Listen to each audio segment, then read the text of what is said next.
Here we go. Welcome to the Bardic Inspiration Podcast, Ethan. Hello, Brad. I'm your host. I gathered that. And today with me is a highly talented man. The only guy I've ever taken formal guitar lessons from, I wanted to mention. Guitarist for Black Crown Initiate, former guitarist of the Slinks project, which was a project we used to dedicate to a passing of a really good friend of ours, Nathan Hinkle. We got Ethan McKenna on the show today. What's good, man? I think a really good way to start this off is to just dive in and recap your Black Crown tour to Europe. That shit was epic, probably. I want to hear all about it. Yeah, that was insane. Just got back. So that was 16 days straight in Europe. I started in Berlin, Germany. Played a bunch of shows in Germany, Austria, other European places, geography, and That's awesome. Italy, and yeah, it was insane. We were direct support for Rivers of Nile. Yeah, those guys are great. Another Reading band. No doubt, dude. They took us out. It was a blast, man. It was like big ass tour bus with. So it was 4 bands. It was Black Crown, Rivers of Nile, Mole, and Orbit Culture. And yeah. I don't know that one. Orbit Culture. Is that like a Pennsylvania based band? No, that's a Swedish band. Oh shit. Yeah. Damn, dude. All right. Yeah, they're all Swedish and stuff. So you guys linked up with like more local touring bands there. That's awesome. Yeah. Epic. Hell yeah, brother. Where was the coolest place? Like, where was your favorite venue to play? Favorite country I think was Germany. We played about 4 shows there. Favorite venue was in Switzerland though. The catering was like on point, like really good curry, and like the green room was just like insane. Just like it was this strange like glass building, and like I don't know. That's it was cool. You have pictures? You gotta show me. I want to see. I feel like I was in like a space building or something. I didn't understand. We're in the future. And there's like bread everywhere. I was like, yeah. So carbs? Oh, I'll take some carbs. Dude, carb me That's up. awesome. Yeah, dude. So, generally speaking, I think a lot of really high-profile bands are coming from, like, the Swedish area and stuff, like, with Epica and stuff. Like, that's probably one of the last big metal bands I've seen. But you were all death metal bands in this tour. For the most part. Mole was more melodic than the other people, but like they had the screaming vocals and stuff, but they had like a lot of melodic parts. Black Crown and Rivers are more just like death metal and progressive death metal and stuff. So And you guys are putting together a new album too, is that correct? That's right. Is that out yet? I saw you put together like an EP. No, that's I'm just looking at the advertisement. Like, well, that's Song of the Cripple Bull. That's the original EP. That's awesome. With Andy and Nick, they wrote that together. So we were promoting that on this tour. Nice. And we played 2 songs off of that. That's epic. Hell yeah, dude. And then, so a lot of the songs that you were playing, were you doing the original solos off of those, or were you kind of putting your own Ethan Stank on there? Yeah, so the songs that I do solos on, they originally don't have solos. Oh, so on Great Mistake, I improvise a solo, and then on like the chill bridge part of Matriarch, it's like this build up part with clean guitars and stuff. I do like just like a silly like it's like lots of dynamics and like build it up. That was my favorite part of the set every night, just improvising that solo. Yeah. Did you do it different every time? Yeah. Dude. Yeah, I did it different every time. And then, so Rivers of Nile has a sax player. Their new album has a sax. So, the last couple nights of tour, it was me and the sax player during Matriarch, like going back and forth. Oh, that's so epic. A couple nights we nailed it. It was sick. That's fucking cool. Because we had to improvise together. I hope there's video of that. I think so, yeah. I definitely want to see that. Yeah, the internet's big. The internet's big, bro. No doubt. I'll definitely keep an eye out for that. So, yeah, that's super cool. And you were pretty much rocking just your Kiesel guitar, and then you were borrowing Brad Hettinger's Axe Effects unit. Yeah, his Axe 8. It's basically like so what were you were just running through the PA? Like, just going direct. That's crazy. Yeah. Nice, man. It was really convenient. Did that work out for you? I know you were working with Nick Bass to get all of that like kind of squared away before you went. Yeah. It worked well. It was real easy. It's nice to have cabs on stage. It feels more alive, but direct super easy. Just like done. So So there was like sound guys pretty much handling all that stuff for the most part. Well, yeah, we had our sound guy and tour manager. He was with us every show. Chris. Nice. Yeah. Nice. Yeah. That's pretty sweet, man. Mm-hmm. And the venues had pretty robust stuff kind of already in them, or you depending on the venue. Yeah. Yeah, but like That's pretty cool. the sound guy brought his like soundboard and everything. So. Nice. Okay. That's dope. That's awesome. Yeah, dude. Yeah, sweet, man. So what was like the best food in Europe? Like I want to get out to Europe. I've never been to Europe. I just want to like know. Yeah. Me and you kind of eat like horses. So. Let's see. A lot of the catering was like curry and different meats and stuff. I just like cool. very European. And then curry, like different meat curry and stuff and blah blah blah. Had really good curry in the UK. Had this like badass food truck. Apparently this woman like won Chopped, and she like had her own food truck, and like I didn't know her name or whatever, but like someone told me afterwards, like, oh, that's why that was so fucking good. Like, that's epic. Yeah, so dude. like that show Chopped, like, yeah, she had her own food truck. That's dope. That's super dope. Yeah. So were you there in Germany during Oktoberfest? We were. Dude, tell me about that, because I got a story. My God. So we just went briefly. Like I forget which city we were in. We were in Germany though. And it was just nuts. There was like beer hall after beer hall, and like I have pictures of that. It's just, What's like, a beer hall? well, just like a huge like tent type thing with like hundreds of people in it, just like with Drinking. Huge like big ass cups of beer. Yeah. They called it a Stein. The Stein, Stein, with the thumb drawn for the lid all day, dude. So anyway, so we all got those, and like I got like a little bit day drunk on that, and then that's all we did. Like Ubered back, whatever. But that's sweet, man. It was cool for the experience. Were they delicious? It was real good. Yeah, the beers and everything was good. It was really good. Man, I wanna get over there, man.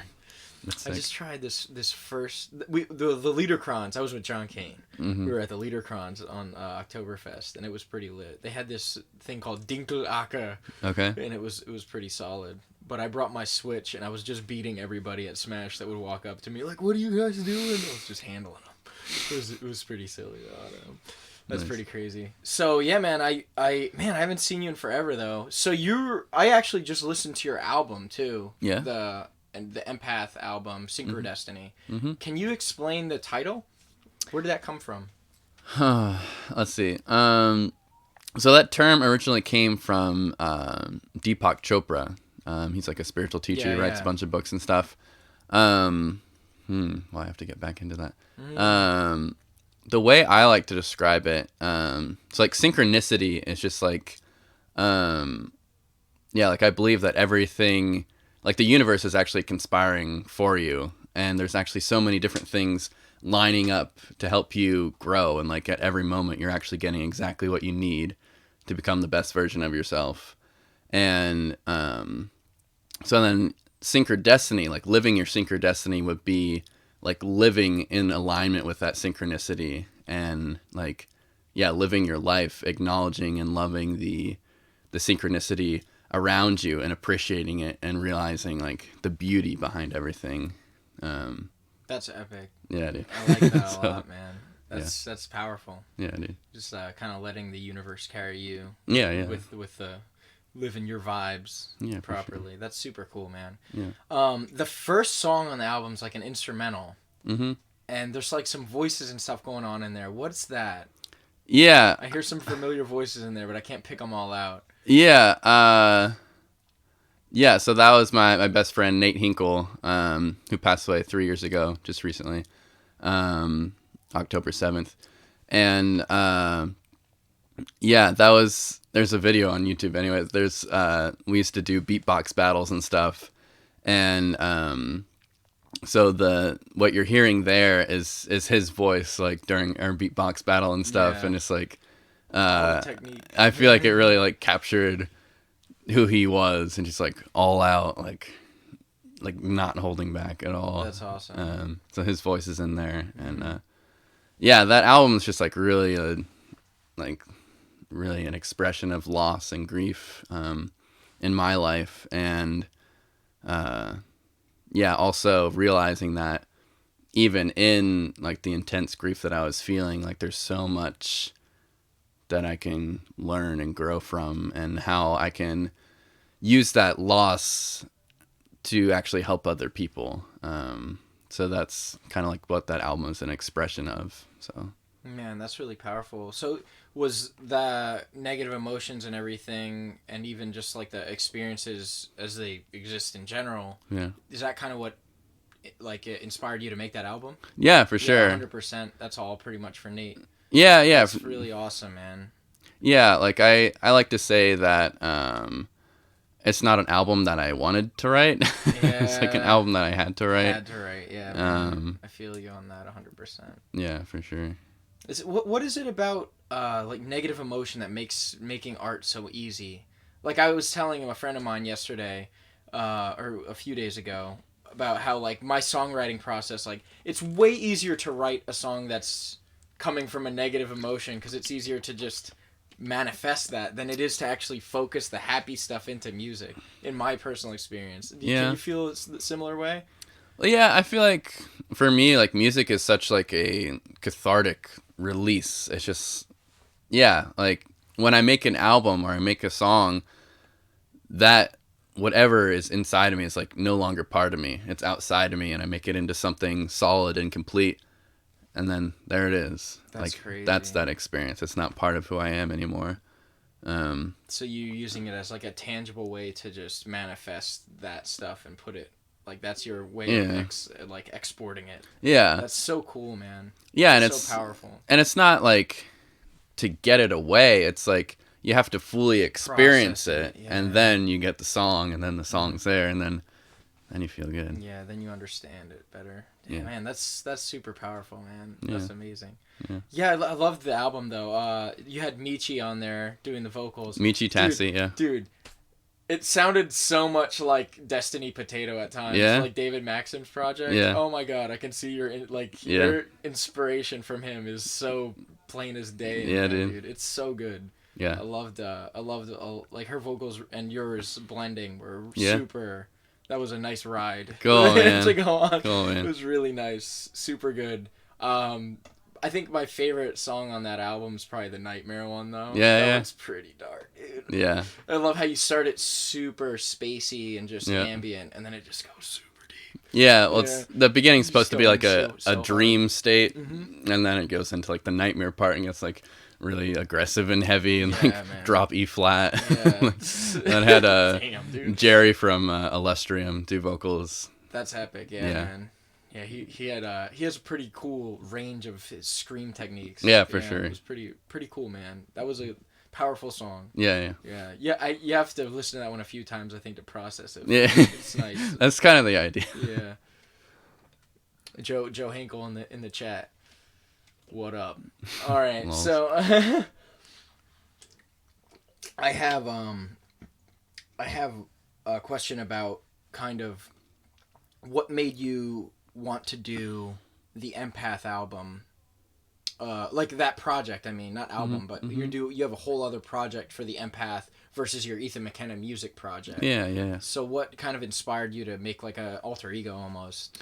Yeah, so the Ethan McKenna stuff is basically like anything I want. So far I have 2 albums and an EP, and they're all just like very different. They're their own kind of thing. Whereas with an Empath, I wanted something like more consistent. That's going to be my outlet for like my progressive rock music. And I want like that to be like a steady band. It's going to be me and everything I write, or whatever guest artists I have, but it's going to be like a solid thing where like each album like makes sense together. Whereas Ethan McKenna, like I could do an electronic album, I could do like a solo piano album. So it's more an outlet to have something more consistent and have all the albums be related to each other in a way that makes sense. So that's cool. Yeah, I like that. Mm-hmm. Yeah, I think my favorite song to this day from the Ethan McKenna side of the ship is the Longing Tides. Yeah, that shit slaps. I like that one. It's so good. And then I was just kind of running through a bunch of your music the last kind of couple days, and I just rewatched your TED Talk also. Oh yeah. So I kind of wanted to touch on that a little bit. You have an amazing message in there that kind of I needed to hear it again. Yeah. Sometimes it's good to. It's like it's like hearing a song again almost, or like watching a movie and you go, oh yeah, that's why I started doing this because Bruce Lee does that. You know what I mean? Yeah. Like that's the reason I did this. But that kind of like inspired me to kind of take a look back inside of myself and really try to bring up what it is that makes me me. Yeah. Like that's kind of like your mission statement in that is to unleash your true self, not find yourself. You know? Yeah. And that was really powerful. What kind of, inspired you to do that? And how'd you end up doing a TED Talk in the first place? Yeah, that was nuts. So yeah, I guess it's all, I owe a lot to the Next Gen Academy in Valley Springs, California. So through that, I was able to do a lot of public speaking in schools on a team. And yeah, a lot of the content was like anti-bullying and also like character development and self-discovery. And I felt really grateful that I got the opportunity to like really share myself with high school kids. And at the time I was only 20, so I wasn't much older than them. But I was really able to be in like a leadership position. And yeah, in my experience talking to them, I really started to notice like the more I was comfortable just like being myself, and because I'm really weird, and like I just like, yeah, just being my own zany self and like just being real, that allowed other people to do the same. And it's actually contagious. And like the more alive you are, the more you can like wake up people around you. And so part of the Next Gen Academy, we did service work in Africa, where I also did public speaking. And I had so many powerful experiences there. Like we had translators and everything. And I used to bring my guitar and play it at like schools and orphanages and stuff like that. But I just really connected to like just expressing myself through like dance or like the words I was saying. And yeah, just how real that connection can be when you're just like in the moment, just like being who you are and doing what you do. Yeah. And then so the TED Talk just like happened like kind of randomly. I was recording my first album, Embracing Uncertainty, and then there was a TEDx event at Penn State Berks, and there was some musician person that was going to go there, but he couldn't make it. So then through a friend, I was able to, he was like, yeah, you should go perform. I was like, yeah, I was like, also, well, I also have some shit to say. So, because I have experience public speaking. So I was really fortunate. I got to play guitar and, share some of my experience with Next Gen Academy. And yeah, it was really an amazing opportunity. Yeah, so. It was really cool. Like the presentation was really well put together too. Yeah. Was, like you had the guitar performance at the end, and they had like the projector image of the dancing thing that you did in Malawi. Yeah. That was super super touching, man. I'm really happy that I decided to go look back at that because I need to like reflect after I'm done hanging out with you today. Yeah, dude. It just I missed your art. I don't know. I've been like down these rabbit holes and I forgot like, oh shit, dude. Like one of the reasons my musical style is where it is right now is because of you. Like you're honestly probably the most profound musical influence on me. That says a lot because I know fucking everybody, dude. Cool, dude. You know what I mean? Yeah, man. I just I don't know, man. I'm so happy that you're finally like exploding with all of this stuff too. It seems like you're really finding your roots and people are recognizing you for your talents. Yeah. You're probably the best guitarist I know. Yeah. Yeah, dude. Like, Cool, I man. tell everybody that too. I'm like, best guitarist I know. This fucking guy right here. Watch this video. Proof. Very well done. It's awesome, man. Hell yeah. But yeah, come on. Let's kind of touch base on some other things. So for the Synchro Destiny album, that artwork for that album, it was like a photo. Who's in that photo? And like who took that? Yeah, I don't know. That's awesome. So there's I found this guy on Instagram, Equalist Designs, and I like some of his stuff, so I just sent him a message. I think he's actually from France. So we never met or anything. And I told him the kind of design I was looking for, definitely autumn themed.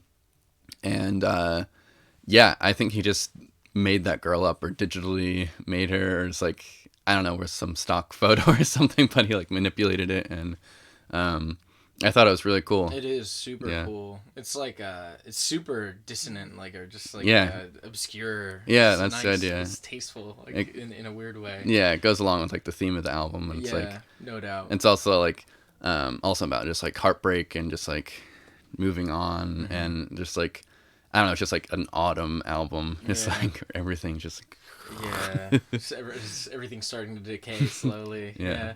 What is it about October, man? Well, it's girls and losing your best friend and trees dying and get gold. So, dude, no doubt. What are people all saying? Day. So we got yeah, man. I think that's really cool with that album art. I ended up getting this thing done by a guy on Fiverr. It's just a person I found that does like tarot cards. I'm like, all right. Yeah, it's just like, oh, I like your art. It's just another thing I kind of relate to. And then you kind of have other art on the other two albums. One, the Embracing Uncertainty is just a picture of you, but the other one, it's like an icy landscape kind of thing. What's up with that one? Yeah. How did I think it's another person I found on Instagram. He's actually a tattoo artist, Taka Cooper, and he had done artwork for a friend of a friend, and I like found him on Instagram and messaged him. He was super cool, and I think I just sent him like stock photos or like from Google Images of like the Oregon coast, because that's what that's supposed to be, the Oregon coast. It's like, yeah, make this. Yeah, exactly. So he like morphed a couple together and like put his own touch on it, and he was really cool to work for. He was super professional and like mad Photoshop skills. No doubt, dude. Yo, so let's go. So that explains your albums pretty well. I kind of want to dive into your start on music. Like, how did you find guitar, and then how did you get to where you are? Like, that's a huge story. Okay. But if you want to dive into it, I would love to hear. Sure. So I didn't start guitar till high school, and I always appreciated music, and I always had ability, but I never really tapped into it. Like, in third grade, we had like piano lessons or whatever, and like I never read music, but I could always hear the person before me, and I could like play by ear, and I didn't know what I was doing. I could just do it. Yeah. And I was like, that's neat. Yeah. And then like didn't do anything with it for a while. Yeah. But started getting into music when I was around like 12. Like started getting into progressive music like Symphony X, Dream Theater, stuff like that. System of a Down, just like starting to get into heavier stuff. Yeah. And then in high school, let's see. I remember there was this kid, Connor, in high school, and I knew he played guitar. And he was in my homeroom, and we became like best friends. He's still like one of my best friends. Yeah. And we really bonded on all the metal stuff. And I got a guitar from Penn Ave Music, and got an electric guitar. What was it, your first guitar? Some shitty ESP, like a shitty blue one, and a Roland Microcube. It was just like, let's shred. And that's awesome. Like right away, I was just like, wow, I can make some pretty cool sounds, and like I could pick really fast, but it was like sloppy and garbage. But I was like, well, let's do it. And I was just obsessed. I would play like 10 hours a day when I first started. In my first year, I just like made rapid progress. In my first 6 months of guitar, I only played riffs, so it's just like all right hand, like dun, dun, dun, dun, dun, dun, dun, dun. So crazy. Then starting with just like melodic metal stuff and just like skippy riffs and whatever. And yeah, I stuck with it, and I was really dedicated to it. How often did you practice? Like, how many hours a day would you say in that early stage? I don't know if I played like 10 hours a day for my first year for sure. That's crazy. I was just like obsessed with it. I loved it. And and then right away I started learning theory and like tapping and blah blah blah. I just like always thought that was cool. Like even before I started playing guitar, I would watch guitar lessons from Paul Gilbert because I just like loved his dude. personality. And he's like such a He's cool the guy. man. He He's is the the man, man. dude. Yeah, and then after like 3 years, I like auditioned for Berklee College of Music, and I like got in there. Didn't eventually end up going, but I was just like serious. Like I knew theory, I knew all the stuff, and yeah, it's just like a lifelong journey. I love the guitar. I love music. I've been exploring more things recently. I've been playing more piano and more than a guitarist. I like to think of myself as a creator and a songwriter. Yeah. That's more of what's important to me. I like to sing as well. But yeah, I have a special place in my heart for guitar. Just like such a rad instrument, Yeah, dude. no Like doubt. just making it scream and Yeah. squeal and just like. You can manipulate notes definitely different than most other instruments. Exactly. Yeah, that's epic, man. So you actually took lessons from Andy in Black Crown before right. you ended up in the band. Like how many years later? That's right, dude. Do you want to touch on that? Like how did that? Yeah. Come full circle. So it's crazy, man. So he worked at Penn Avenue Music. Yeah. When I got my first guitar, and I met him then, and in my first year of playing, I took lessons from him, and I was just like, I want to know everything, because like everyone knew him as like the shred lord, and he's so sick on guitar, really creative guy, and I just picked his brain, like hybrid picking and sweep picking and blah blah blah, and I took lessons from him for about a year, and we stayed in touch, and we played music together, and never really turned into anything. And right when Black Crown was starting to get together, they wanted me on guitar, but that's when I went to Next Gen Academy in California. Yeah, so they were gone for a year. it didn't work out. But we stayed in touch. Always been good friends, and I've been back in Pennsylvania, and it just works out with some of the members not working out, and then I was just right place, right time, and he's like, Ethan, I want you to join Black Crown. It's like, okay. Yeah, and actually, Nick Shaw from Black Crown did your album. Yeah, he's done all of my albums. Yeah, he's a good friend as well. Yeah. I love Nick. Yeah, dude, no doubt. That's fucking epic, man. So that's pretty cool how it all came full circle for you there. Yeah. So you started like with Symphony X and like Dream Theater and stuff. You were saying. Mm-hmm. What are you listening to now? Like I know you were saying yeah. like, you're focused on the piano stuff lately. Like, is there anything specifically that's influencing that? Like, many metal albums that you're really into right now? It's weird. I don't listen to that much music, honestly. Yeah. I'd rather play it. Yeah, like I listen to Meshuggah constantly at the gym. Yeah, no doubt. Like, that's all I can work out to. Yo, for real. Exactly. There has to be something new. Let me see. I can't really think of anything. I don't know. I like to play music, and like people bring me music, and I have like scouts out listening, and it's like, hey, here's all the good stuff, and like it's like, oh, cool. Yes, this pleases me. Yeah, exactly. Like I love new music, but I need more music right now. Yeah, no doubt, man. That's super cool. So you were saying like Paul Gilbert was one of your main influences in the beginning there. Yeah.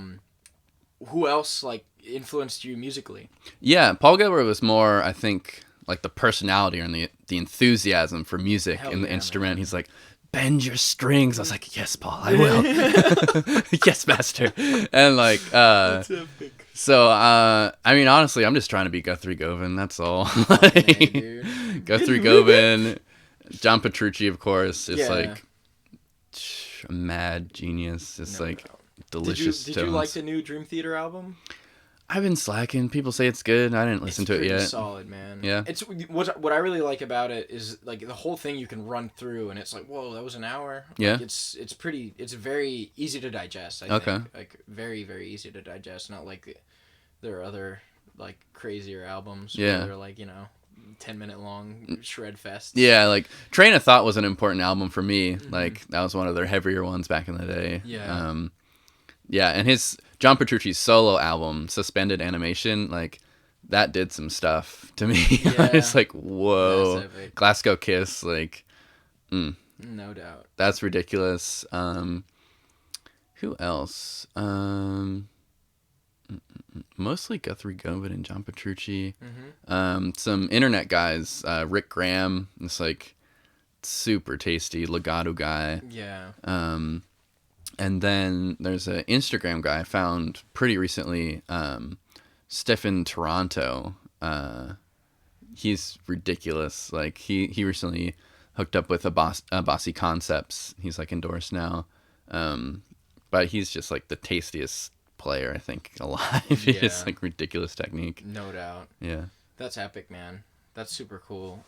With the Guthrie thing, I'm just kind of thinking about he did like a feature on Nick Johnston's album. Yeah. Oh my god, dude. Just everything that anytime I hear a Guthrie featured on something, it's like fuck. Bro. Yeah, dude. It's just it changes the song. Yeah, his work with Steven Wilson. Oh my god, dude! I didn't even know. Dude, I've been so much into Porcupine Tree lately. Yeah. Dude, so much. Yeah. Like them and like John Gomm is all I'm listening to lately, dude. I don't know what it is. Like that's all I've been like. I need to get your like first 2 albums in there with that. Yeah, I yeah. feel like that's gonna. I forgot your albums are so fire. Like for real, I need to like redo that. It's gonna help me kind of jog my musical journey here. Hell yeah. 'Cause I'm trying to get back into it. I'm trying to book some gigs. Actually, I have one coming up. You should go. Hell yeah, dude. All right, sweet. But yeah, man, that's fucking epic as shit. Yo, so actually, this is kind of random, but I wanted to mention it just because, like, last night I was hanging out with Gideon and stuff. Yeah.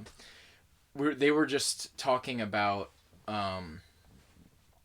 how my one friend had gone and saw a band, and whatever, it doesn't matter. But I was saying it was like a shreddy band. I'm like, yeah, one of the last times I saw a show where like something funny happened. It was when I went with you to see Polyphia. Yeah. And that dude in like behind us kept going, play something fucked up. Yo, I showed him that Instagram clip. That shit was ridiculous. But like Jason Richardson was ridiculous there, dude. Yeah. That was like. That's where you got that shirt. Yeah, dude. Oh shit. I Yeah. didn't even try to make that a thing. Yo, dude the pug though. All day. All day. But yeah, dude, he's fucking insane. I think now's as good a time as any to have you do my ranking thing here though. Oh, yeah? I have an exercise for you, Ethan McKenna, and your music. So I have here 10 guitarists, and I want you to rate them from best to worst. In your opinion. And this is your rating scale. So is it my favorite or how good I think they are, or you don't need to explain to me how you're defining your explanation for who ends up where. I'm gonna go by how You can tasty they are. Here's the mouse. You can just like move them in between each other and stuff. Oh yeah, I totally forgot to mention Jacob Zatecki is my favorite guitar player. I missed that guy. Very important. He's ridiculous. Yeah, so I'm just going to read off the guitarists that I put in here, right? So I have Jacob Zatecki in there, obviously, because I know Ethan's favorite guitarist is Jacob Zatecki. I have Angel Vivaldi in there because he's like one of my favorite guys. Andy James is a recent, really, really good dude that just got endorsed by Kiesel and has a signature model that I'm trying to order, actually. And then I have David Maxim on there that Ethan also loves, and I love as well. Destiny Potato for the win. I have Pliny on there. Jason Richardson. Where's John Petrucci? He's not on there, bro. Where You want me to put him on there? Jason Richardson with Dude the Pug I have on there. And then I have Nick Johnston and Aaron Marshalls from Intervals and Tim Henson from Polyphia. And if I didn't mention, I have Pliny up there as well. Pliny. Angel Vivaldi. I don't really like him that much. I love all these guys, so like I know for me it would be like, all right, I'm just gonna put them each in one tab like next to each other and just make it so that there's no lateral. I feel like the criteria in the list is changing as I go down because they're different spots for different reasons. Like Jacob Zatecki is just my favorite guitarist in the universe, and then David Maxim is one of my favorite songwriters, but he's also obviously it's like mean at guitar. Yo, his bends and shit are incredible. I think David Maxim, I see why you like him so much, and how like I was saying, like he definitely influenced the Synchro. Oh, for Destiny sure, album. yeah. Dude, I want that influence. I've been like anytime he gotta puts get out proggy, anything, man. oh my god, dude. Get progalicious, It's man. so good. It's so tasteful and weird. Yeah. You know what I mean? You gotta keep it weird, man. Dude, it's the only way. Yeah. It's the only way. And then Pliny, he's tasty live, and his songwriting is just like beautiful. Yeah. Like, Hella tasteful, dude. Selenium Forest. dude, who's Jason Richardson? All right, Rodgerdson. look, I typed that all really fast, and I'm sorry. He's just mean. Fucking technique. He's clean. He's stupid. God tier for sure. Nick Johnson, actually, I don't know him well enough. I'll put him down here. Andy James. Andy James is actually someone I've been following for a long time. His songs are like whatever. They're kind of like backing track music, but like he's delicious though. Yeah, like, dude, it's so tasteful. He's like Zach Wilde with like ridiculous string skipping stuff. He's like he's mean.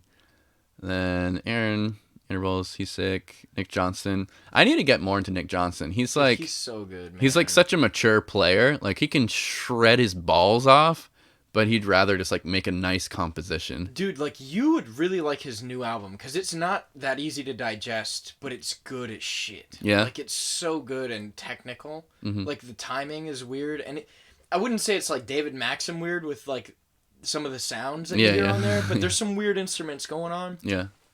And just, man, it's just so cool. It's just it's an adventure if you want to go on it. Let him take I listened to a little bit of, do you know what his newest one's called? His newest one's called Wide Eyes in the Dark. The one that I threw on you was Remarkably Human. That's the one that I was like addicted to as fuck when it came out. It was so fucking good. That one's still like, anyone that's looking to get into progressive rock or metal, that is such an easy like instrumental album to just no barrier to entries. Just everything on there slaps. Hell yeah, dude.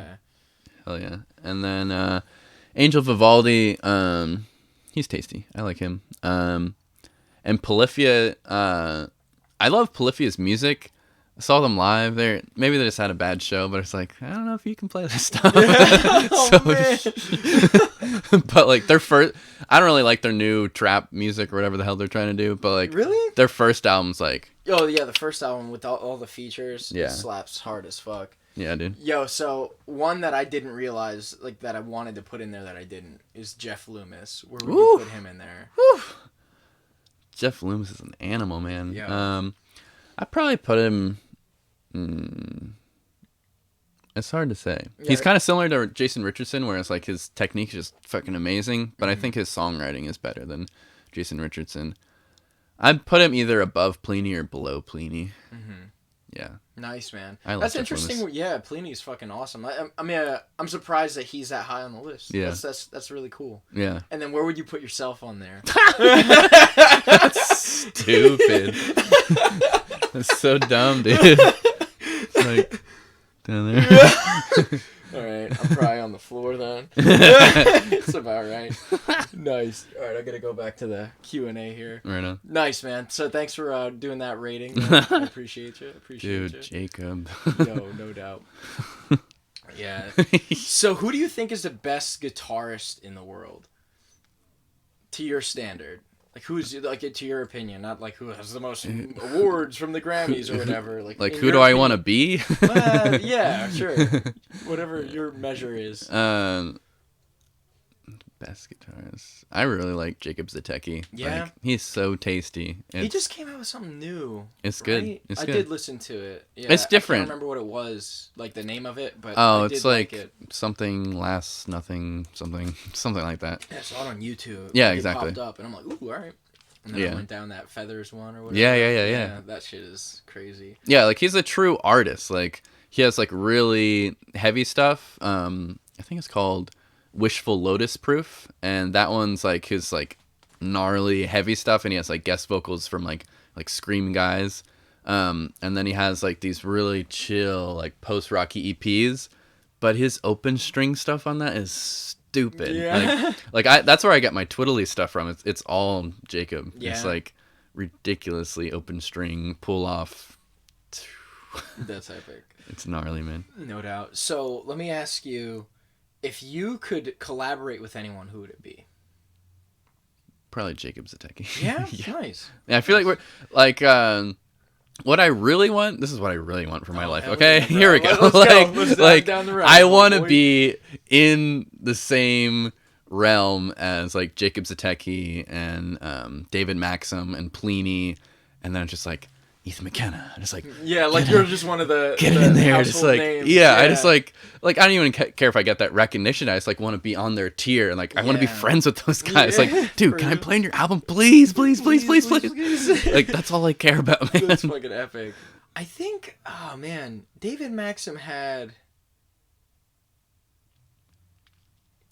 his newest album, the Who Bit the Moon thing. Mm-hmm. Who the fuck was on there? I think it was Aaron Marshall. From Yeah, Naples. probably. That's who it was. They all play on each other's stuff. I know, dude. Yeah. That's why I love That's what it. I want to get in that Just circle, in that man. circle of I want the them to dudes. ask me. Yeah, for real. You probably got to ask each of them individually first. My next empath record, I'm getting Jacob to play on it. Like, Yo, even if fuck I have yeah, to like bro. sell my toes, or Yeah, sell I my don't toes. care, man. Yo, if anyone wants to buy Ethan's kidney, he will trade it for No, that opportunity. It's just the toes, but need the kidneys. The toes. I need the kidneys. Oh my god, that's crazy, man. Man, that's fucking epic. Yeah, oh my god, if that happened, bro, Dude. you'd probably fucking scorch the earth with that Dude, fucking there's- shreddage. There's some connections through Black Crown, so Word. Yeah. It is crazy how that all comes around, man. Like, so the guys that record Black Crown stuff are the Galactic Empire guys, the Star Wars. Band. Yeah, that's right. That's that right. shit, dude. I found that out like earlier this year, and I'm Yeah. like, what? How did I not know that was a thing? Yeah, That's incredible, dude. that's nuts. Yeah, man. Super epic stuff, man. Yeah. So you now have a Kiesel, right? Technically a Carvin, but they're Yeah. Kiesel now. Yeah. Okay. So what? You custom made that thing. Yeah. What made? I wish we had it here. We should grab it. But whatever. We'll show it in the next part. Watch the After Jam episode because we'll like zoom in on that bitch. Yeah. That thing is super pretty. So can you kind of describe what is in your custom signature guitar? Sure. Dare I say? Yeah, I mean, I'm not really a specs guy, but it's a black quilted maple top, real deep, real deep, Yeah. and Looks so good, dude. yeah, I think alder body, maple neck, and locking tuners. It's pretty standard. It's a DC 800, Carvin DC 800. Pretty sure you can get the same model now. Just have a Kiesel dingling on it. Yeah, So. ding. That's epic. And then you have like the pool pods. Yeah, right? yeah. For So your like, single coil yeah, you taps. can single coil it, Mhm. make it all spanky. Yeah, spanky. That's If epic. you need to spank it, it's like Yo, sometimes you just gotta. And then you play in drop E mostly. No, not these days. A lot of the songs, it was kind of a mix on the Empath record. There's some drop E and then some F sharp standard. All the songs with Black Crown Initiate are all F sharp standard. But I like to fuck around. No doubt. I like to fuck around. No doubt. Like Nightmare on Synchrodestiny, that's drop E flat. Yeah. Yeah. So deep. Yeah. That's fucking epic, man. And then what's the string gauge that you use? I use custom gauge strings because I'm stupid. So I use like 10, 14. This is going from the high E, like 10, 14, 18, Damn, 30, 42, 50. Then for the low B, I do a 59. And then recently I've been doing an 80 for the low F sharp, but I've gone as thick as like a 95 for when I'm going like to drop E. Because like if you have a 95 and you go drop E, it's still like so like Yeah. yeah. That's epic, man. And man, that's dope. Hell yeah, brother. That's super cool. So are you actively working on your new album right now? Yeah. That's We're well, which band? Ooh. Answer the question how you were about to. Well, with Black Crown, yeah, we're getting together. We're getting some stuff going. Yeah, recently signed to Century Media Records, so Hell we're yeah, man. getting stuff Hell together. yeah, brother. Hell yeah, brother. And as far as me, I'm having this problem where I have so much music and I don't know what to work on. Like, oh, dude, like especially because you're doing so much piano stuff lately. Right? Yeah. I have some. I have like an Ethan McKenna record. I have an Empath record. And then I might have a whole new project that doesn't have a name yet that has a couple songs to it already. So nice. the answer is all of the above. So I need to just do all of it and stop just being like, oh, what should I do? It's just like, just attack it. Yeah, fuck yeah, dude. Yeah. That's epic. So right now, I kind of want to go into how we all kind of ended up here, because it's all coming to an end. Yeah, and it's kind dude. of a good place to do the closure.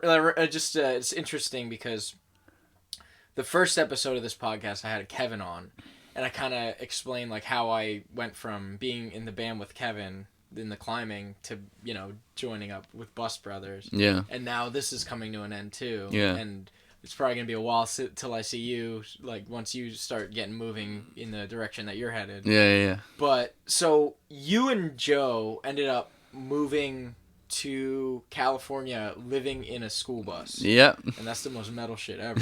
Yeah, dude. And then, really, unfortunately, Nathan passed. Yeah. And then it kind of drew you guys back here. Yeah. And then we decided to start this production company. Yeah. What was going through your head through this whole, like, process? Because I've had this conversation with, you know, Joe a few times, but I never really got to attack you with it. I didn't know what was going on Yo. at all. I was just like, I was having a real hard time. And it was crazy timing. I remember I was, like, in the Poconos, like, in a cabin when I got the call. Like, what happened to Nate, and it, like, ruined, like, the whole, like, because I was supposed to be, like, on a vacation thing. I'm like, whoa, dude, this is crazy news. Yeah, so, like, I was about to come home, like, 5 days before Nate passed away. So then, like, I got home 5 days later, but, like, Nate wasn't here. And, yeah, I feel like I kind of lost a whole year of my life. Like, I don't know what happened. I don't really know. Like, I was just, like, dead. Yeah. I was still on the bus life journey. Like, I had bought my own school bus, and you got a short bus. Yeah, I got a short bus. Not like this, not like old Sally here. And I don't know. I feel like I, like, really didn't decide many things. I was just kind of, like, there, and I was kind of given an opportunity to start over and try new things. And I was in school for a while trying to figure that out, and I was making YouTube videos for a little bit. That was really cool. That was a cool outlet, and I was really lucky to have, like, Bus Brothers Productions to help me out with that, and just, like, be part of that team. And even, like, the band, like, once you came home and we started, like, that Slinks project, that was such a cool thing for me, just because, once I figured out that you existed and you were the caliber of musician that you were, I'm like, I want nothing more than to be in a project with Ethan. So that was really cool that, you know, we found a way to make that a reality. Yeah, dude. I'm really proud of that, because you doing that project with me made me a better musician than I ever would have been. Like, I suck now because I haven't fucking been practicing consistently, but man, like, I was so dedicated at that time myself. Yeah, dude. And, you know, now we're kind of disbanding the warehouse thing, and you're planning on moving to New Hampshire. New Hampshire, yes. Epic, man. Yes. That's fucking crazy, man. And I'm so proud of you, man. Like, you're fucking just attacking your life and just, like, by the balls. You're just like, forward. Like, I love it, man. Like, you're really you've always seemed to be pretty passionate about everything that you're about. So I'm really happy, like, that this seems like the right move for you, man. Yeah. I'm so happy, dude. Yeah, it's funny. Like, a couple months ago, I was telling my girlfriend, like, I just feel like everything is changing. Like, I don't know what's gonna happen, and just like literally everything about my life is about to change. And then, like, I'm moving to New Hampshire to be with her, and, like, I'm in Black Crown, and I'm just feeling so alive, and there's gonna be a lot of different opportunities for me in New Hampshire, and I'm gonna go to school and blah blah blah, and, like, literally everyone is moving. Like, another founding member of the Bus Bros. Yeah. Like Joe's moving. Joe's heading to California with his girlfriend too. Yeah, and it's like I'm gonna be taking old Sally here to my girlfriend's house. We're gonna hopefully travel a little bit in this. Hell I know yeah, Shayna dude. lomes to climb mountains, so maybe we can make this our like mountain climbing thing. Dude. But I'm still keeping the podcast right here. right in the study, as I call it. The study. Dude, that's fucking epic. You like my new shelf that I'm making? What happens in there? Looks like a closet. It's gonna be a closet. Okay. Yeah. I'm gonna like put a pole there and like maybe like a rack at the bottom. It's gonna be neat. Sick, dude. I'm working on things. Dude. But that's super cool. So what's your plan with your bus? I don't know. I I feel like bus life isn't part of my 5-year plan right now. Right now, yeah. So I might sell it and might just start over again. And dude, that's kind of what I've been doing. Like I'm reborrowing my equipment to do an episode with you tonight. Yeah. But I'm just like liquidating a lot of stuff just in prep for the warehouse to kind of go away. Mm-hmm. It's really smart to do that sometimes, man. Yeah. It's just sometimes it's better to have liquid assets. You know what I mean? That you can kind of use to move to New Hampshire. Yeah, exactly. So that's fucking awesome, man. But I always love the traveling life. I always Hell yeah, dude. love adventure, national parks. Like it's all part of the plan. It's just like we'll see how it pans out, but no doubt. Yeah. I remember watching the videos of your travels to California and like your little like your Ethan McKenna YouTube channel. Yeah, I used to do a little vlog. You were chasing ducks in the one. Oh my god, bro, that shit slaps. I was a huge fan of that, so definitely keep up with that, man. Yeah. I think if you can make YouTube videos, like they're always a good time. Yeah. Like, everyone that appreciates them, like we appreciate them. You know what I mean? So you're gonna get some love on those for sure. Oh yeah, dude. I'd like to get back into that. That was really cool. Yeah, even your soundscapes and stuff, man. Mm-hmm. To this day, I have your improv #1. Yeah, that was a good one. That's an offline file on my phone in my like driving playlist, bro. That was a good one. The first one was the best one. Yeah, I think so. I do Personally, too, yeah. that shit slapped, bro. That shit dude. was so tight. I want some synth out of you. Yeah, I feel yeah. like, yeah, man. Your piano does that? Not as much as I'd want it to. Yeah, that's epic. Yeah. All right, man. I think, man, like I want to get a MIDI controller and start doing that. Like I want like so badly to have a button press so that I can hit that movie Dolby surround sound fucking bass drum. That shit. No, not that one, but just the fucking heavy ass bass that shakes the fucking room. Oh, I want to be able to play that by hitting a button, bro. Yeah, dude. Just put that in fucking every fucking song. Wish you would from that ledge, my friend. Whatever the fuck. Whoa! That's good, dude. Yeah, hell yeah, dude. I need to figure that shit out. I was trying to like learn how to use Ableton. I'm like, no. Yeah. I need to interview someone and like make them teach me. No, I feel I like have a few friends that are into that, so I'm working on that. Oh, did you see my new business card? Ooh. Look at that. Joe took that picture. Shout out, Joe. I remember that. You were there for that? No, I just remember the picture. Yeah, that's up at the pagoda. Wow. But the pagoda not in the picture because it didn't need to be. Pagodal. Smap. It's like a Yu-Gi-Oh card, yo. It's like holographic if you put it in the light. See that? Isn't that dope? Yeah, it's kind of holographic. Kind of not. Bro, look at that. Look at that in the light. That's more holographic than Jinzo, bro. Oh, shit. Oh, wow. Yeah, man. It's holographic. I paid extra for that bullshit. Alright, man. That's super cool. Yo, so let's kind of touch on... Yeah, so you said you're not really into too much... You're not listening to too much music right now. But what's like... what was your favorite album of 2019 that you did hear? Like me, I have to say that I The Mask from In Flames. Okay. So many good albums came out this fucking year. That's still my favorite. Give me a couple. I don't even know. So Dream Theater dropped theirs. Nick Johnston dropped one. I think David Maxim was this year. Who Bit the Moon? Maybe late 2018 though. Yeah. I could be wrong. Pretty sure though that was like it was the winter time when that came out though for sure. Mm-hmm. Yeah, that's all that's coming to my head now. I want to say that Jaguar God by Mastodon was this year, but I think that was 2018 also. I'm just gonna go ahead and say Sugar, Nothing. Yeah. That came out this year, right? That's epic. That's all you're fucking listening to. You fucking dude. You got mad Brolic this year too. Yeah. Oh my god. Like I'm not as much anymore, but I don't know, man. Fucking look at them cakes, bro. You're filling up that whole seat. What inspired you to start lifting, man? Basically Nate dying, honestly. Oh my god, bro. Like I've been into fitness a little bit before, but I never really got into like lifting heavy weights until then. So it's been, that means I guess it's been like 3 years I've been into it.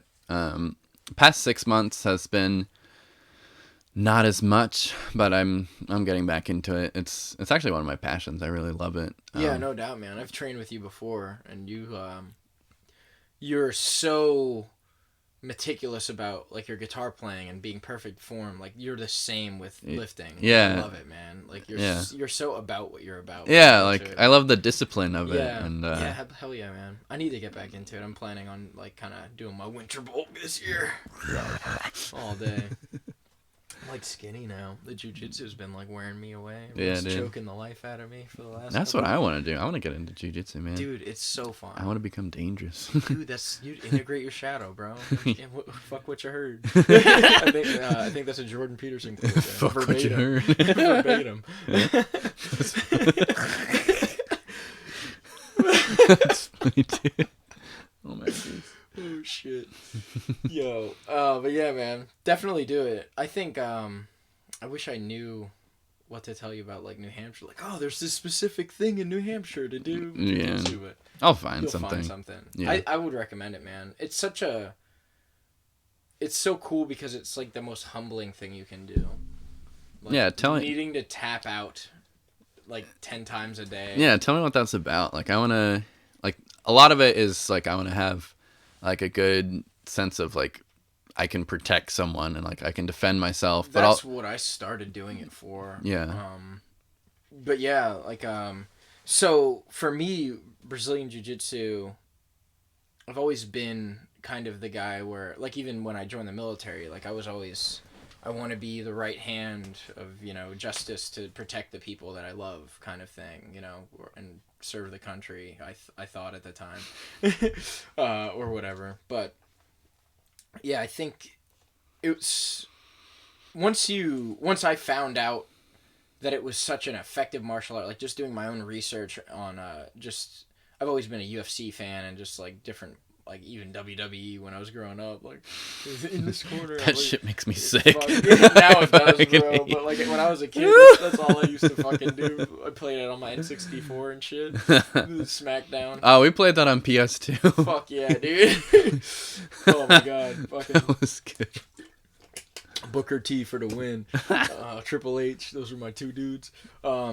But yeah, I think once I figured out that Brazilian Jiu-Jitsu was just such an effective martial art at just stopping other things, one of the cool things about it that I was kind of having this discussion with my black belt friend recently is it's the one martial art that you can like be in a bar fight or something and there's going to be no blood at the end of it if you're the one that wins. Because if I can just get you into a chokehold and choke you out, and then the bouncers, can start handling the situation, like that's the best martial art possible for that sort of situation. And even for like police officers, like anyone will ask you, or if you ask any like legitimate like black belt that's really like getting after it with, I know a lot of schools, even like BCBJJ right here in Reading, they have like they'll do camps for law enforcement. Yeah. And you ask any like, legit BJJ practitioner on you, like they'll say like every cop should know BJJ. Yeah. Because it's the best way to restrain somebody that's out of control. And if you're competent at that, it's probably going to make you less prone to attack somebody with a weapon. You know what I mean? Yeah. But then on the other side of the coin, what's amazing about Brazilian Jiu-Jitsu too is how intimate you become with the people. Like you can definitely relate like to the music. You really need to be vulnerable with your music. Like I don't like to practice in front of people when I'm practicing something that sucks. But like when I do that in front of you, I'm comfortable. Like you're teaching me, so I need to. I can't hide that I'm gonna fuck this up. Like I need to show you that I'm gonna fuck this up. Yeah. And in Brazilian Jiu-Jitsu, it's the same way. You know, you're becoming really intimate with these people. You're gonna make mistakes, and they're gonna have you in a situation where you're super vulnerable, and you have to tap, or else suffer the consequences. You know what I mean? Yeah. And it's an amazing way to build trust. Honestly, I think. I don't think. In my personal experience, I've never been to a gym where there's like a toxic culture where you might think like everyone in here is just super cocky, just trying to fucking choke everybody out that they meet, kind of thing. Like it's very disciplined. I think most martial arts, like academies, are like that. Just be humble and keep your sword sheathed. The meek will inherit the earth, kind of thing. You know, it's a good way to be. I think Brazilian Jiu-Jitsu is for any athlete, though. Yeah, especially if you're a cocky asshole. You need that. Because I was that guy. Yeah, I fucking know. It takes one to know one. That was really powerful for me. Once I realized how effective it was, like there was people way lighter than me, like 50 pounds lighter than me, shitting on me, and just making me like a fucking pretzel. Like that changes your opinion of a thing. Yeah, right there. It's like, it's probably pretty legit. One of the reasons I'm interested is like I love going to the gym, like using my body and like building my body and like feeling strong, feeling like I have good posture and like just like increasing the longevity of my body and just like using it.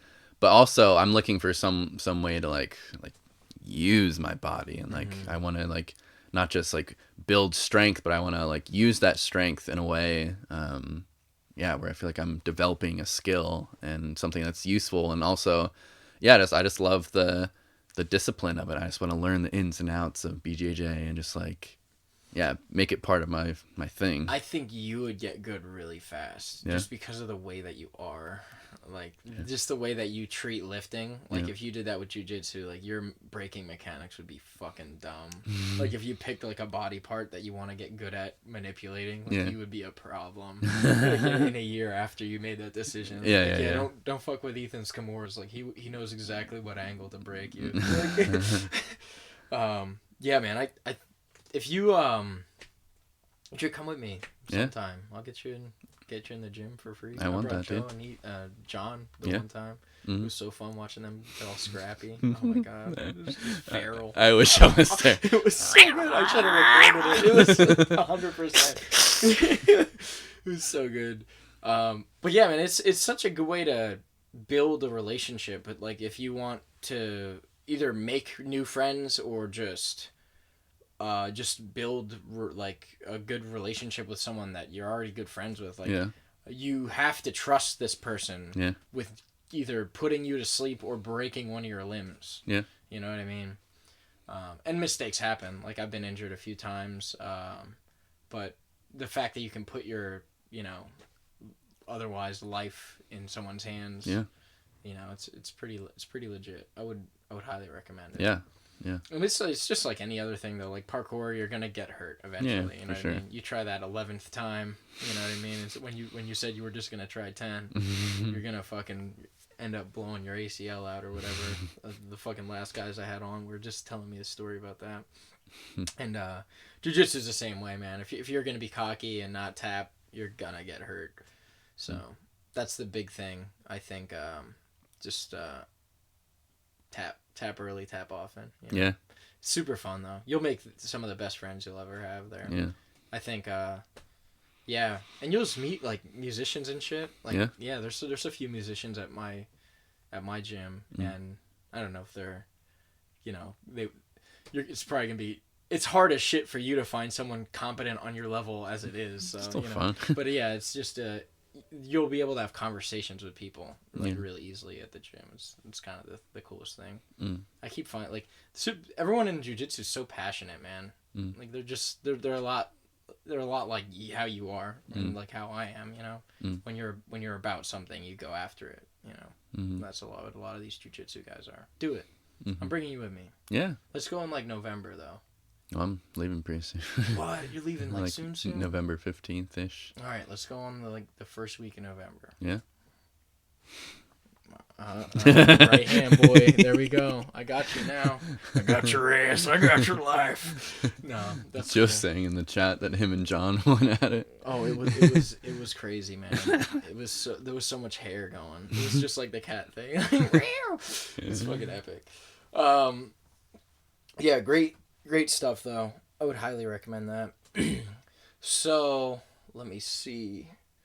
I have a few other questions I wanted to. I just want to like look in here and just make sure I'm grabbing the right stuff. Sure. Bow bow. Oh yeah. Okay, yeah, here we go. So I have a few things here. So how often do you find yourself hitting plateaus, and how do you push through them in your musical writing? Musical writing.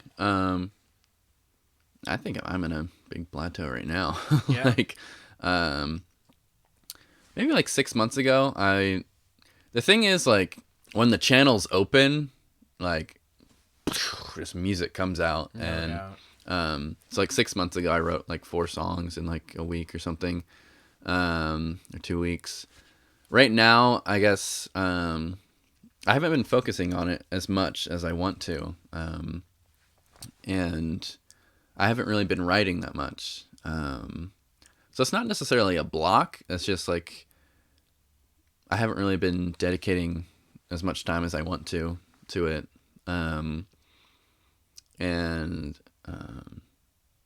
Yeah, the thing is, like, I don't really run into like having that many plateaus with writing. It's just like if I have something to say, like the music will come to say it. Yeah. And like if you don't have anything to say, you probably shouldn't be writing music.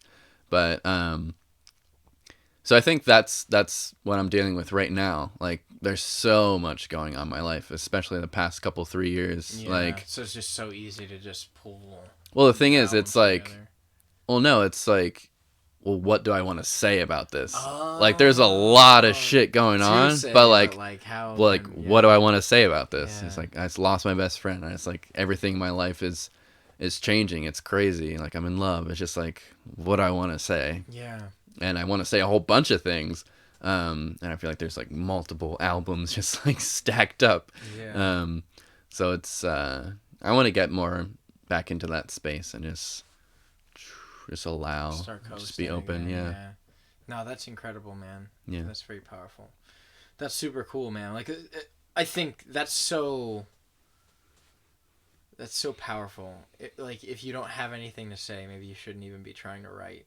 Yeah. You know, what should people do if they have nothing to write about? Like, what should they like? You have advice on like traveling? Should they go try something new that's challenging? Like, what's the move? Well, yeah. If you don't have anything to say, you should probably have some crazy experiences. Like, go to Africa, live in a school bus, like fall in love, get your heart broken, like do something real that makes you feel something, and like just. Do it. Yeah, let life do some weird, like, let yourself vulnerable to some crazy stuff, for sure, man. Exactly. That's very powerful.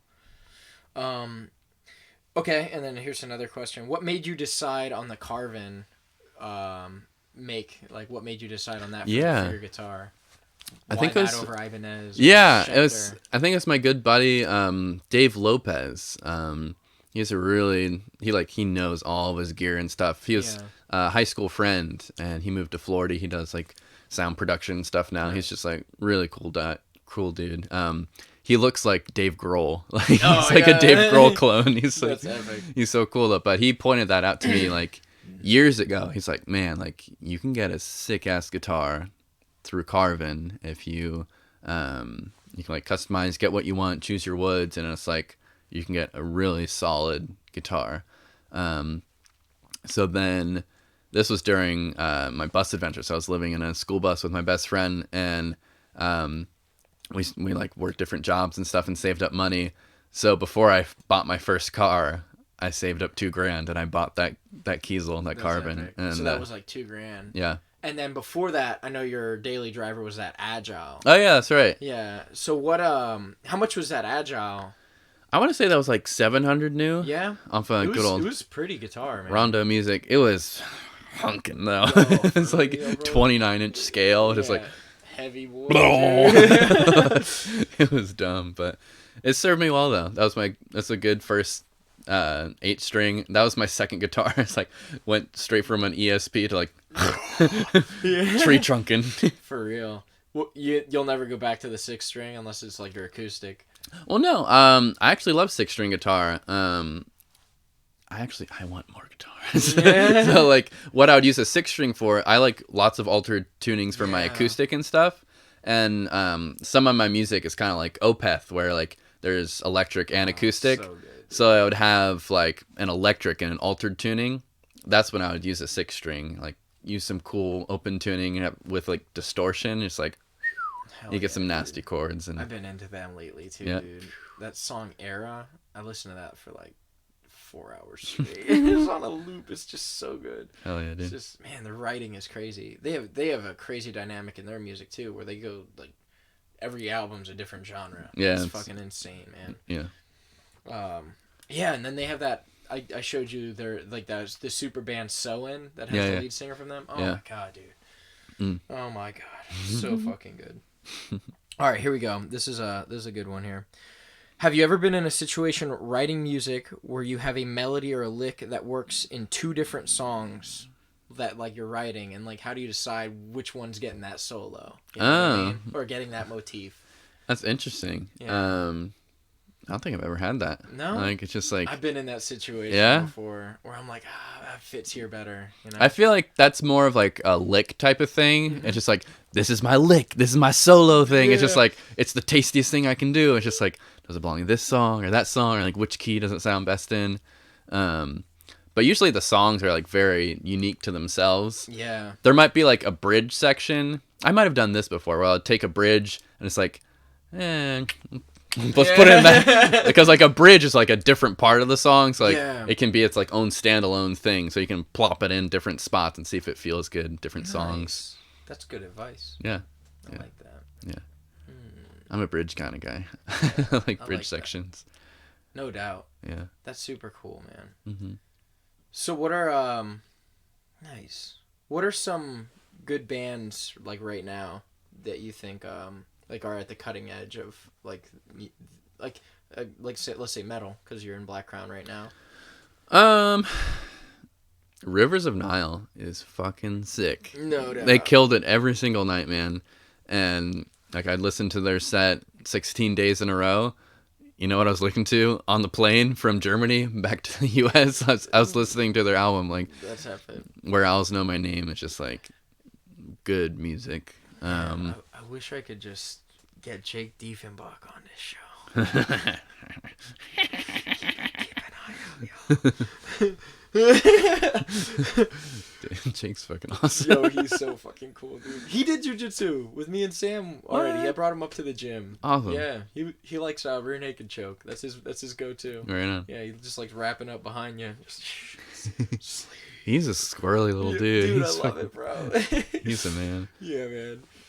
Other bands though, Meshuggah, Meshuggah's good, and recently, I think you were asking about albums of 2019. The new Periphery is sick, man. Ooh, Hail Stan. Yes, Hail Stan. Yeah. Like that's probably the only one that I really know that was released in 2019. I'm not like just like looking for new releases or whatever. Yeah. But that was sick. I saw them live. They played a lot of songs off of that recently. Nice. That was at the TLA in Philly. It was like, that was mean. When's the next Black Crown show? That I don't know yet. It's mostly studio time for us. So for right now, yeah. That's epic. Cool. Mm-hmm. Nice. Hell yeah, dude. All right, man. That's pretty sweet. Hell yeah, man. So right now you're kind of, oh man, you're leaving November 15th. Damn, that's soon as fuck. I'm so glad I got you. I know. Jeez, I'm like, oh my god, I'm so happy. I was about to like just try to like spam this month with jiu-jitsu people, but then I just decided Yep, let's just have everyone on at once. I'm just just need to blast out as many as I can before the warehouse goes away. Joe's leaving too. I know, man. It's crazy. I just need to make sure I'm locking everything in place at this point. Mm-hmm. Yeah, man, that's fucking epic. So do you, I guess we can kind of start bringing things to a wrap here. Mm-hmm. Do you have anything you wanted to talk about specifically? Not really. This just got me thinking about writing again, and it's really inspiring, man. Yeah. Like, I realize I have so much music just like in the can, waiting to just be like, it's like it's so ready. No doubt. I literally just have to choose what I want to do, and I can do it. Yeah, so I'm feeling inspired about that, and yeah, I'm just really happy to be on the podcast. It feels good, man. This is a long time coming. Yeah, like long time coming. Super good. Man, like now I want to fucking start lifting again too. Like I'm just thinking about the last time we did deadlifts again. Like fuck yeah, dude. Good. I'm like I really want to I want to have a bodybuilder guy on, and I want to make sure I'm strong by the time. I've just been like I'm like 10 pounds down from where I was. At least. Yeah, I'm pretty light these days. I need to get back on that. But yeah, man, that's super cool. Yeah, all right. I guess closing stuff. Oh, do you want to throw a sticker up? I know you don't have any of your own, but this is like the donation bin. Like if you want to stick someone else's sticker, we have Dick Sanchez right there driving the riot van. That looks good. It's a weird one. There's some other weird stuff in here. Oh man, they just threw all their fucking riot shit in here. They just like completely are trying to steal everything. What the fuck? It's a dick. Yeah, that's Dick Sanchez. Okay, I don't want that one anymore. I don't want that one. Just dig in there, like find something random. That's a card. That's a business card that should be out here.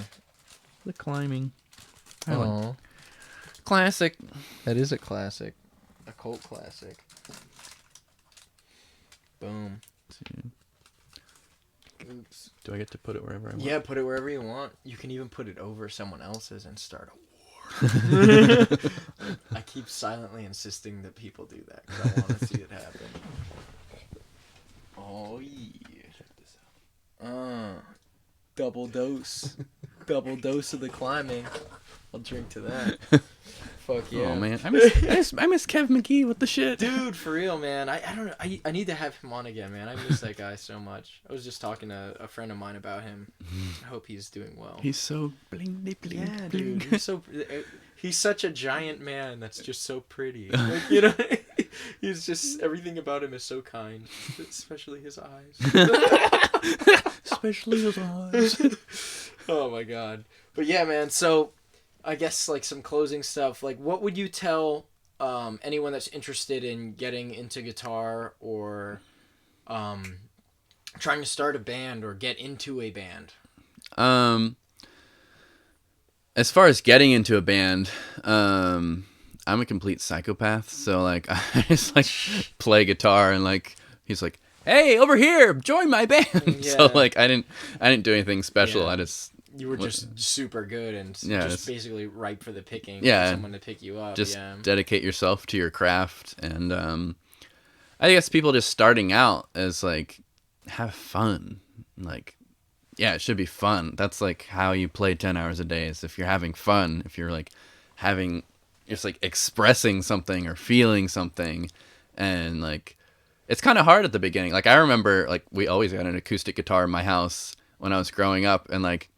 It was a revelation that you could put your left hand on it. I would just only pluck the open strings, and they were probably out of tune. I was just like, this fucking sucks. And then my sister, McCree, she like learned a couple songs of guitar, and she sings as well. She has a really nice voice. Nice. And I was like, whoa, guitar's cool. And then I finally got a guitar. But yeah, just like, it should be fun. It should feel good. And like, yeah, write songs. I don't know. I always encourage people to like create their own music. Like that's so important. Like covers are cool and like you can learn from them and like that's how you make money. But like if you have something to say, like music can literally heal your life. It's like it's magic. Yeah. Like yeah. So let me ask you this, because for me it's however it is. But when you're writing something, does it come to you pretty easily when you're kind of feeling that emotion? Like, do you get into like are you really trying to like be meticulous and like put each chemical in place to make the perfect So it's kind of like a 2-part process. Like, when you're really in the moment and you're feeling what you're feeling, that's when inspiration comes. That's when the riff comes. That's when the chorus comes. But then, so you have this like raw nugget, this raw inspiration, and then it's you kind of switch gears into this like meticulous perfectionist person that you take that raw data and you make sense of it, and you use knowledge of songwriting and there's like balance and harmony and using all the music theory and like making it make sense. So yeah, there's like 2 parts of it. Like all the raw materials come out of being in like a real place of like really feeling what you're feeling, and then after that you can take everything and like build your masterpiece. Yeah, that's awesome. Yeah, dude. Yeah, that was like a really good explanation actually. Yeah, that's super cool. Yeah. Oh man, I just want to like write now. I just haven't been into it as like at all. You're like doing a lot to my brain right now. It's all right. Like you can never like just get back into it. Just because you stop doesn't mean you can't just like, oh, I have shit to say. Let's go. Or like that's awesome too. Like advice to give someone, like just from myself right there. Like, don't wait till January for your New Year's resolution. Like, if you need to make a fucking change, do it today. Yeah. If you're inspired today, like, fucking skip out on your fucking Game of Thrones plans. And do that shit that you need to do. Yeah, dude. Yeah, man. That's epic shit right there.